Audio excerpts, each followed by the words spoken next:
Hello and welcome back to our next video lesson. In this series of videos, I'm going to be showing you how to use XYZ Mesh, and I'm going to be showing you all the features inside of version 9. This first video is just the basics of XYZ Mesh, what XYZ Mesh is, and how to properly use it. So let's go ahead, jump over to the other screen, and I'll show you how to use XYZ Mesh. Now, the first thing that you're going to notice with XYZ Mesh is an input window. Now, XYZ Mesh was originally made to convert XYZ data into a format that Excel or Microsoft Excel can read.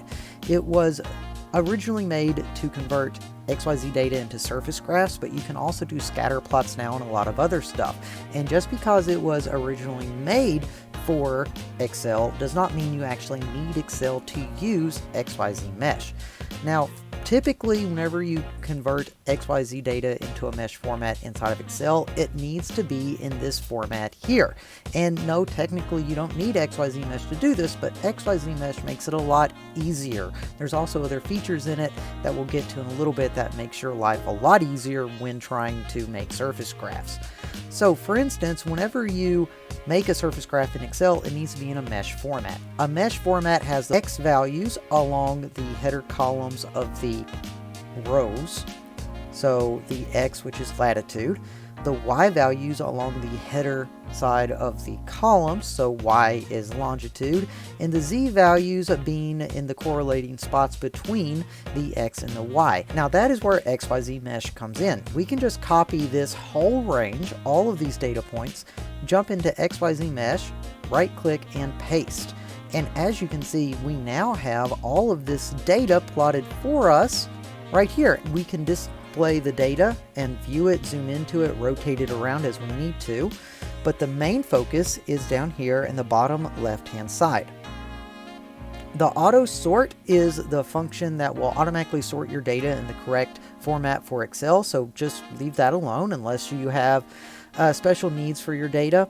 The auto sort is typically what you want to do.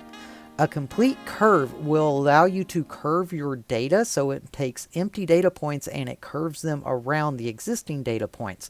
This is one of the features inside of XYZ Mesh that Excel just can't do, and XYZ Mesh will help you with that.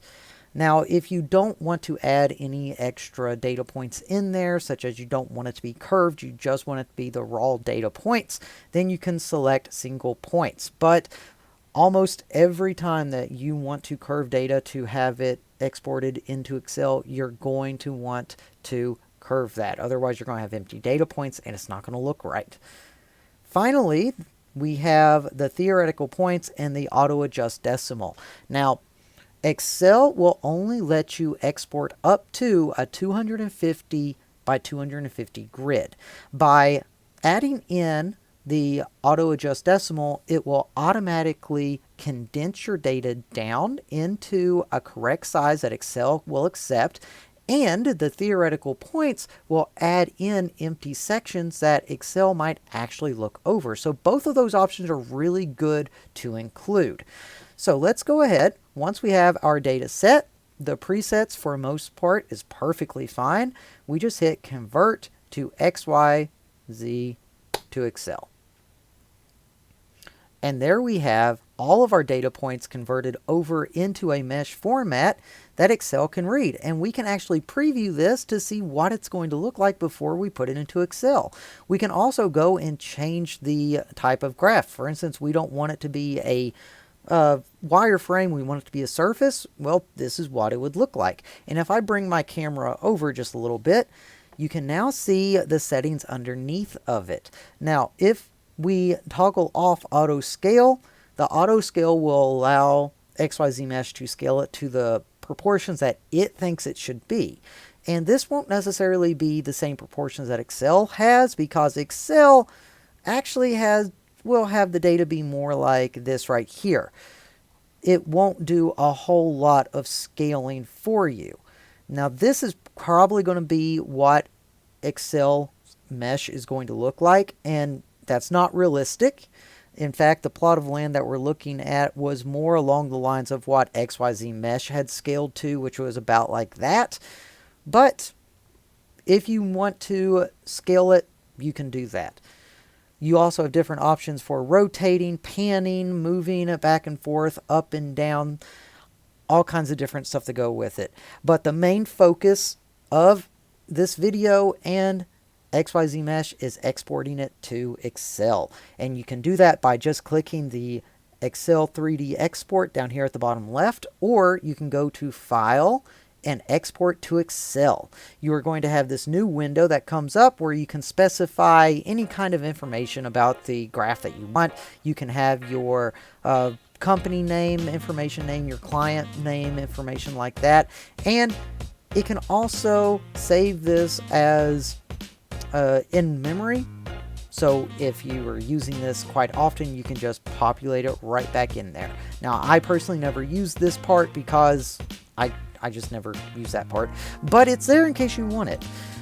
You also have different options for the graph. A 3D surface, which is what we currently have. We could do a 3D wireframe, which is what the lines looked like before, where it looked like it was in a mesh format.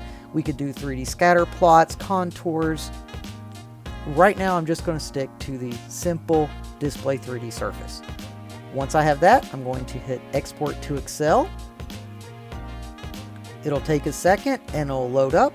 And as I said, that is the scaled surface graph that Excel populated. Now, if you want to make this look more like it should look, for instance, like how XYZ Mesh scaled it, you can simply just right click on the drawing, go to 3D rotation, and if you click on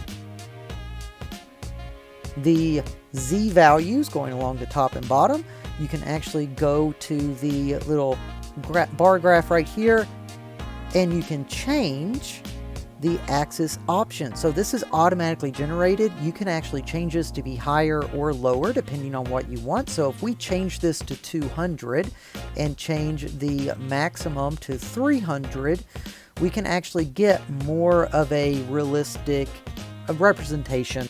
Okay. And that is XYZ Mesh. Now, obviously, there's a lot more stuff that goes on with XYZ Mesh, which I will be showing you in a later video, but that is the basics, how to get started with it. If you have any questions, please let me know. XYZ Mesh is available on our website. You can also get the download link in the description of the video. And if you have any questions, please comment. If you'd like to stay up to date with all the videos coming up, please consider subscribing. Thank you all very much. Have a great rest of your day. Hi, I'm Kyle, owner and operator of Great Technical. Thank you all so much for making it at this point in the video, and if you are here, go ahead, like and subscribe to the channel. It helps us out a lot, and it lets me know that the content I'm making is stuff that you all like to see. Go ahead, leave us a comment as well. Let me know if there's anything that you would like to see in the future, or if you have any future updates that you would like to have included in our products in the future. I would also like to say that being a company owner, I am very proud to be able to support businesses and students. I am also extremely proud to be able to support content creators. So if you have a content platform, you make videos, or if you have a blog and you would like to reuse some of our content, or if you would like to review some of our products, go ahead and send me an email. My email is right here, support@greattechnical.com. Get in contact with me. We can see what we can get worked out. And until next time, thank you all very much. Have a great rest of your day.